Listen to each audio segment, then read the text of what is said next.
Hello, मैं doctor Sheila Pathare MBBS हूँ और मेरे पास इनफर्टिलिटी के पेशेंट्स आते, ऑल महाराष्ट्र से आते और मैं सिर्फ टैबलेट देती हूँ। एक टैबलेट का फार्मूला मैंने तैयार किया है और क्यों तैयार किया तो मेरे सगे रियल ब्रदर को ही बच्चा नहीं हो रहा था और मैंने वो टैबलेट का फार्मूला बनाया। तो मेरे पास आज IVF करके भी पेशेंट जब आते हैं, IUI करके भी आते हैं तो उनको मेरी टैबलेट से ही प्रेगनेंसी रह जाती। बहुत सारे ऐसे डॉक्टर्स हैं, डॉक्टर्स ने भी मेरे पास ट्रीटमेंट ली है, कंसल्टेंट डॉक्टर्स ने भी मेरे पास ट्रीटमेंट ली है और उनको भी हमारे सिर्फ टैबलेट से बच्चे हुए हैं। तो आज हम एग क्वालिटी के बारे में बात करने वाले हैं। एग यानी श्रीबीज यानी अंडा जो अंडकोश में बनता है और अंडकोश में वो अंडा बनता है तो उसकी साइज़ कितनी चाहिए तो 18 mm साइज़ चाहिए। 18 mm से भी नीचे अगर होगा तो वो 17 mm होगा, नहीं तो 16 mm होगा, तो उसका गर्भ में रूपांतरण नहीं हो सकता। तो अंडे की साइज़ अपने को 18 mm चाहिए। 18 से 19, 20, 26 तक अंडे की साइज़ अगर होगी तो उसका गर्भ में रूपांतरण हो सकता है। लेकिन 26 के आगे गया, 26 mm से भी आगे चला गया तो उसका गर्भ में रूपांतरण नहीं हो सकता और 18 mm से भी कम अगर रहेगा तो उसका भी गर्भ में रूपांतरण नहीं हो सकता। तो ये हो गई अंडे की साइज़ यानी श्रीबीज की साइज़। तो श्रीबीज हर महीने बनता है, एक बार राइट साइड में बनेगा, अगले महीने में लेफ़्ट साइड में बनेगा। कभी कभी दोनों साइड पे भी नहीं बनता है, कभी कभी दोनों साइड पे बनते हैं। अंडे बहुत सारे बनते हैं, अगर टैबलेट का डोज बढ़ा दिया जाए तो 2-4 अंडे भी बन सकते हैं। और IVF करने के टाइम इंजेक्शन देते डॉक्टर तो बहुत सारे 8, 10, 11, 12, 15 तक भी अंडे बन जाते हैं। तो ओहरी जो रहती है, अंडकोश जो रहता है, वहाँ पे अंडा बनता है। अंडा 11th डे से 15th, 17th, 20th डे तक अंडा कभी भी बन सकता है, फूट सकता है। अंडे की साइज़ 18 mm चाहिए, वो 2 दिन में, 3 दिन में, 4 दिन में फूटना चाहिए।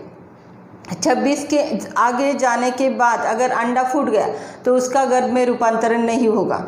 लेकिन अगर अंडे की साइज़ अच्छी बनी, अंडा फूट गया और आपका कांटेक्ट आया तो आपके प्रेगनेंसी रहने के चांसेस ज़्यादा रहते। अगर आपको प्रेगनेंसी नहीं रुकती है तो उसके बहुत सारे रीजंस रहते हैं। आप अंडे की क्वालिटी भी देखनी चाहिए। अगर अंडा साइज़ का अच्छा बना लेकिन वो क्वालिटी उसकी अच्छी नहीं है, अगर अंडे की क्वालिटी अच्छी नहीं है तो वो गर्भ में रूपांतरित नहीं होगा।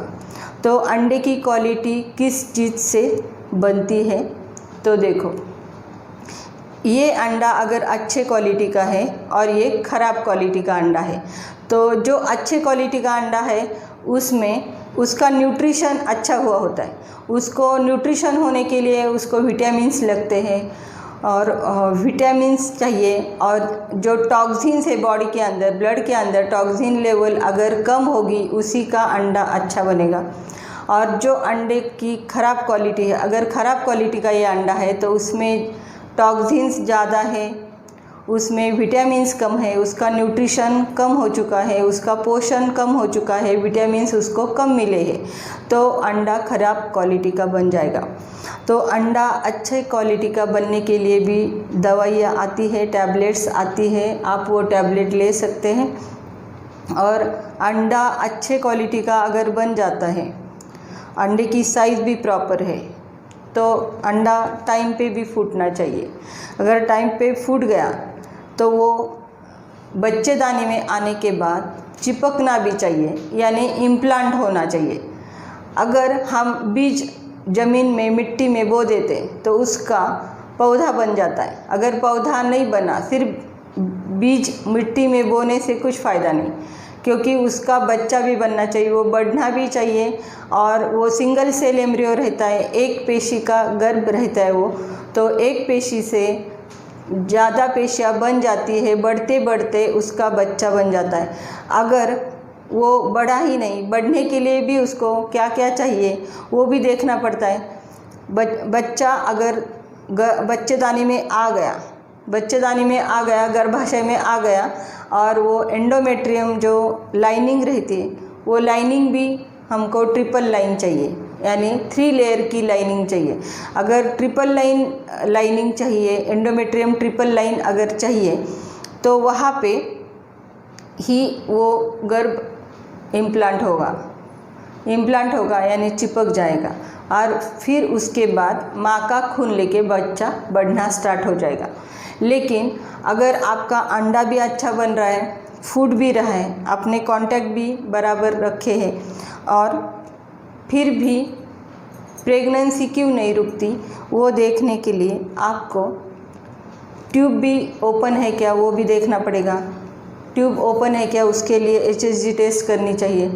HSG टेस्ट में आपकी ट्यूब ओपन है क्या वो देखते हैं। HSG टेस्ट पर भी मेरा एक वीडियो मैं पब्लिश करने वाली हूँ, तो HSG टेस्ट क्या है, कैसी रहती, वो भी आप देख लीजिए। और HSG टेस्ट में आपकी ट्यूब ओपन चाहिए, क्लीन चाहिए, उसको भी ब्लड फ्लो अच्छा चाहिए और जो बच्चेदानी रहती है उसको भी ब्लड फ्लो अच्छा चाहिए, तभी जाके आपका गर्भ बढ़ेगा भी, आपका अंडा भी बढ़ेगा, आपका अंडा भी फूटेगा, आपका गर्भ जो ट्यूब में फैलोपियन ट्यूब में बन जाता है वो बच्चेदानी तक लाने के लिए भी जो ट्यूब्स रहती फैलोपियन ट्यूब्स उसको भी ब्लड फ्लो अच्छा चाहिए। ये सब आपको देखना चाहिए। और बच्चा जब चिपक जाएगा तो उसको हार्मोनल इम्बैलेंस अगर होगा तो भी वो ख़राब हो जाएगा, मर जाएगा। तो ये सब हमको देखना पड़ता है। हार्मोनल इम्बैलेंस करेक्ट होना चाहिए, न्यूट्रिशन प्रॉपर चाहिए, टैबलेट्स प्रॉपर चाहिए, आप एक्सरसाइज भी करनी चाहिए। ये सब हम देखते हैं और हमारे पेशेंट को एक्सरसाइज भी बोलते हैं, हमारा डाइट भी रहता है और हमारी टैबलेट्स भी रहती है और हम पेट को मसाज भी बोलते हैं। इससे ब्लड फ्लो भी इंक्रीज़ हो जाएगा, बढ़ जाएगा और ब्लड फ्लो से आपको बच्चा भी जल्दी हो जाएगा, प्रेगनेंसी भी जल्दी रुक जाएगी। ऐसे ही मेरे वीडियोस देखने के लिए मेरा चैनल सब्सक्राइब करो।